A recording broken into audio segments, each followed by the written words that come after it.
अम, Randeep sir जी बहुत ही एक fabulous actor हैं।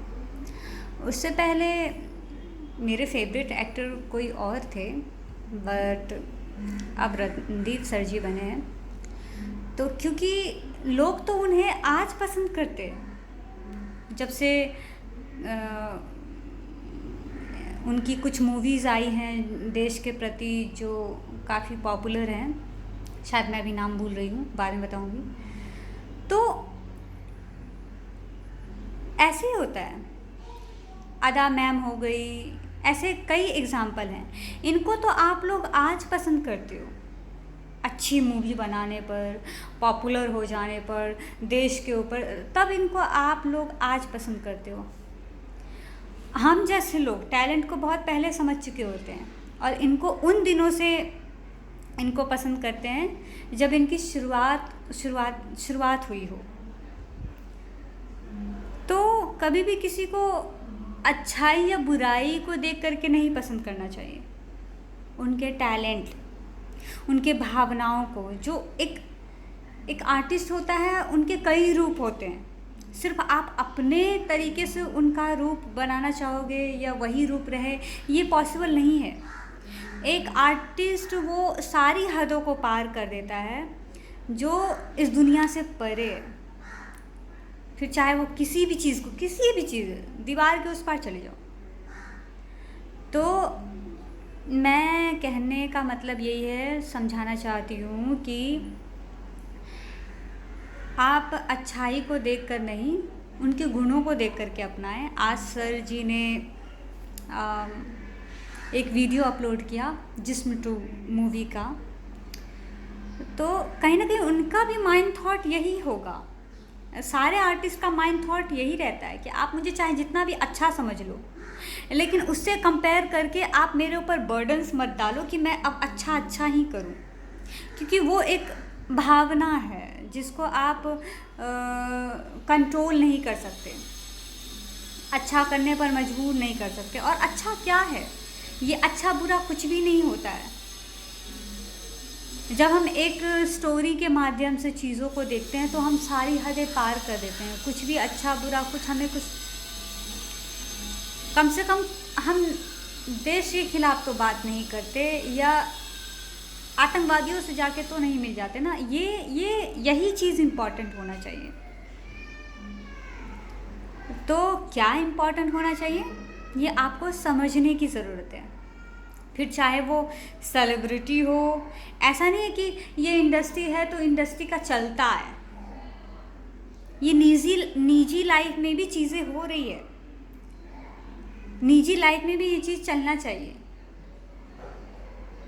निजी लाइफ में हम सोचते हैं अरे तो तेरी औकात नहीं है, तेरे बस की नहीं, तू वो मत कर, तो उसके वजह से लोग उस मतलब इंडस्ट्री में चले जाते हैं, क्योंकि लोग उसको वैसे एक्सेप्ट नहीं कर पाते हैं।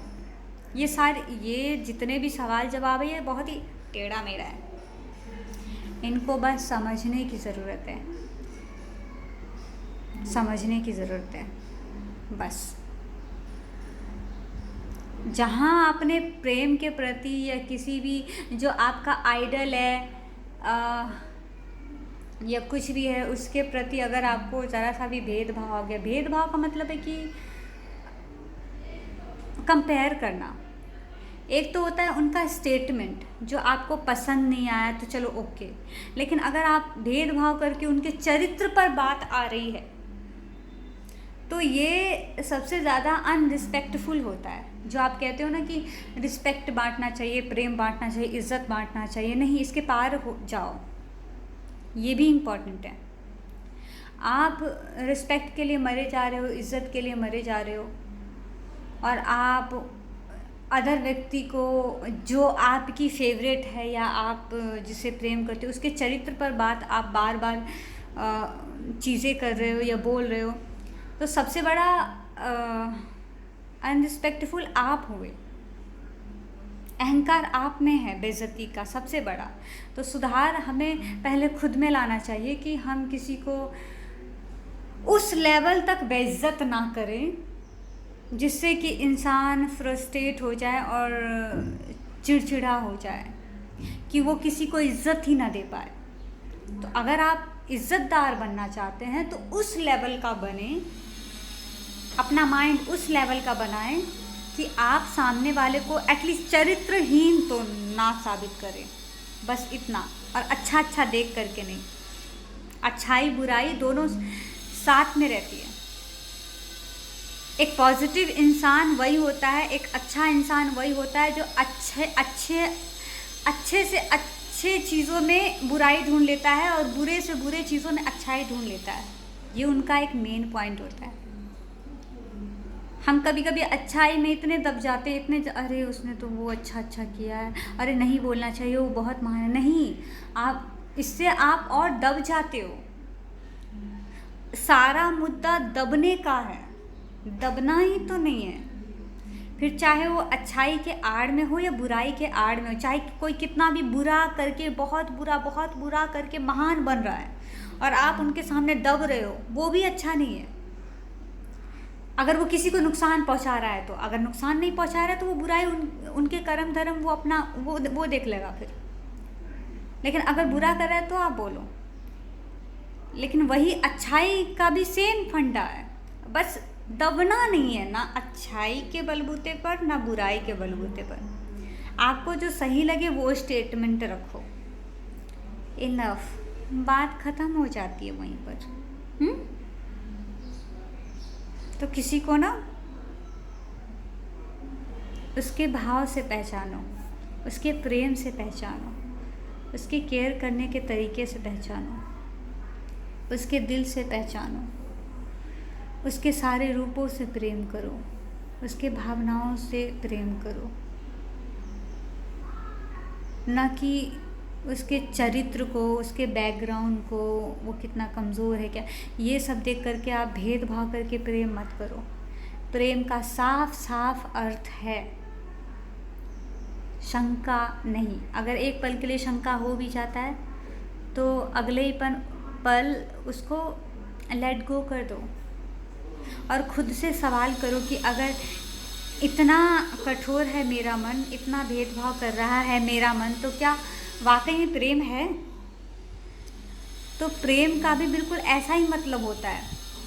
जब हम किसी से प्रेम करते हैं या किसी आइडल से प्रेम करते हैं या उनके फ़ैन हो जाते हैं। हम फ़ैन क्यों होते हैं? क्योंकि हम वो हमें अच्छे लगते हैं, उनका सारा थॉट, हम भेदभाव नहीं करते, तब हम उनके फ़ैन होते हैं। वो मेरे सामने आ जाए तो हम खुद पर काबू नहीं कर पाते, हम सपनों की तरह इमेजिन करने लग जाते हैं। फिर अरे बाप रे, ये मेरे सामने है, ओ माय गॉड, मैं बहुत एक्साइटेड हो रहा हूँ, ये वो। तो ठीक वैसे ही आप स्टार्टिंग में प्रेम में एक्साइटेड होते हो और बाद में जब वही सेलिब्रिटी आपके साथ कंटिन्यू रहने लग जाए तो आप धीरे धीरे आप बोर हो जाते हो, या वैल्यू उस सेलिब्रिटी की ख़त्म हो जाती है। ठीक ऐसा ही प्रेम के मामले में भी होता है। लेकिन कुछ लोग जो इस चीज़ को बनाए रखते हैं, समझते हैं, उनके सामने कभी भी वैल्यू नहीं ख़त्म होती। वो वैसे ही रिस्पेक्ट, वैसे ही एक्साइटेड रहते हैं जैसे पहले दिन हुए उनसे मिलकर। ये दर्शाता है प्रेम ऐसा है जैसे आप किसी के फ़ैन हो गए हो, किसी सेलिब्रिटी के, किसी भी चीज़ के फ़ैन हो गए हो। प्रेम बिल्कुल ऐसा ही है, बिना कोई सवाल जवाब किए। सवाल जवाब छोड़ो, आप कर सकते हो सवाल जवाब, लेकिन बात चरित्र के ऊपर है। प्रेम में नॉर्मल शक तो जायज़ है, लेकिन बात चरित्र की आ जाए अगर कि तू घटिया, तू वाहियात है, तू ये करती है, तू वो करती, वो बड़ा, तो फिर आप डबल उनको देते हो, फिर वो फिर 3 गुना और देता है, फिर आप 10 गुना और देते हो, फिर मामला ख़त्म। अगर आप प्रेम में भी एक्साइटमेंट चाहते हो या एक तरह का लगाव चाहते हो, वो भी कंटिन्यू, तो आपको भी वैसा ही कंटिन्यू बिहेव करते रहना चाहिए और उसमें आप इतना ढल जाओ कि आपको कुछ और चेहरा रखने की ज़रूरत ही ना पड़े। फिर आप सिर्फ प्रेम प्रेम प्रेम ही देखो। ये बिल्कुल वैसा ही है। जैसे हम किसी सेलिब्रिटी को आइडल मान लेते हैं। आइडल, जब हम सेलिब्रिटी को आइडल मान लेते हैं तो प्रेम में हम किसी को आइडल क्यों नहीं मान सकते? ये एक क्वेश्चन मार्क है। क्यों? क्योंकि वो सेलिब्रिटी है। और प्रेम जो मुझसे प्रेम करता है, जो मेरा केयर करता है, सब कुछ करता है, तो हम उनको आइडल क्यों नहीं मान सकते?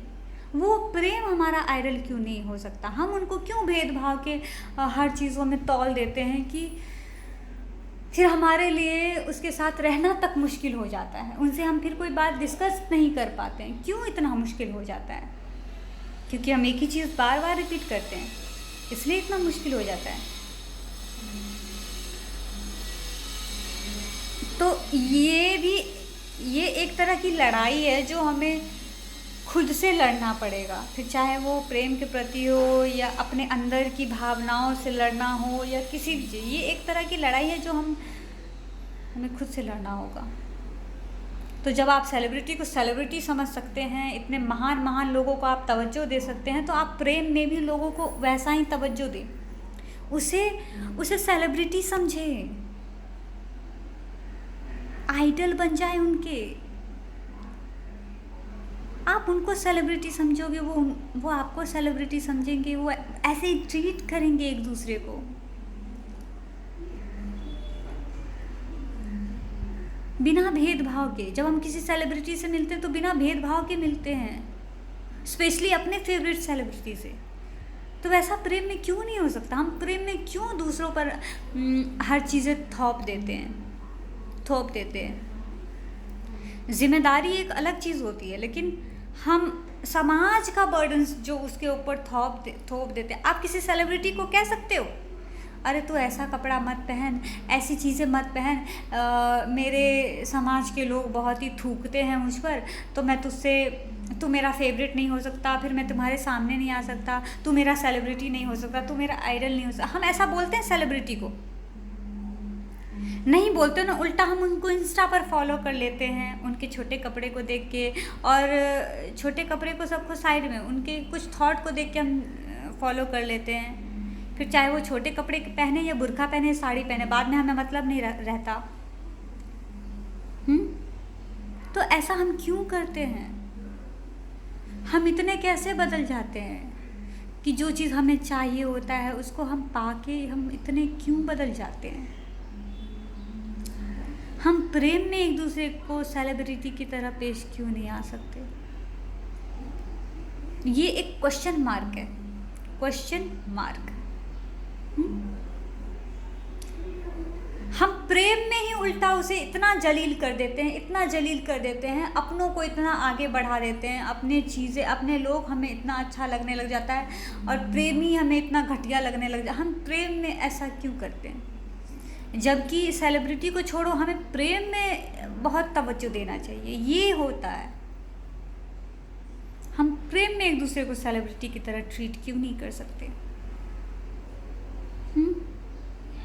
ये तो बहुत बड़ी बात है, बहुत ही बड़ी बात है जो हमें समझना चाहिए। Thank you so much. अगर ये करेंगे तो ज़िंदगी संवर जाएगी, वरना एक दूसरे को नीचा दिखाते रहेंगे तो ज़िंदगी बर्बाद हो जाएगी। कहने को तो साथ में रहेंगे, मगर ज़िंदगी बर्बाद हो जाएगी, घुटन भरी हो जाएगी। हर दिन एक दूसरे को एक्सेप्ट नहीं करना और एक दूसरे का चेहरा देखना, उसी कमरे में रहना, उसी घर में रहना, रेगुलर आप 2 दिन मिलते हो अपने प्रेमी से और इतना सब कुछ उसे सुना देते हो, लड़ लेते हो, चुप भी नहीं कराते, बहुत सारी चीज़ें। तो बात उम्र भर रहने की अगर आएगी तो क्या हाल होगा? तो बेहतर होगा कि हमको अभी से ही खुद को ट्रेनिंग देना चाहिए कि हम प्रेम में कैसा बिहेव करें एक पार्टनर को, मतलब सेलिब्रिटी की तरह, एक आइडल की तरह। फिर हमारे लिए और आसान हो जाएगा एक कमरे में रहना, एक कमरे में गुफ्तगू करना, एक साथ समय बिताना। फिर हम खुद को कोसेंगे नहीं, इरिटेट नहीं होंगे, अपना सुख दुख बांटने कहीं गैरों के पास नहीं जाएंगे, ना गैरों को बुलाएंगे। अगर हम खुद को इतना ट्रेंड कर देंगे तो। ये सब समझने की बात है। Thank you so much.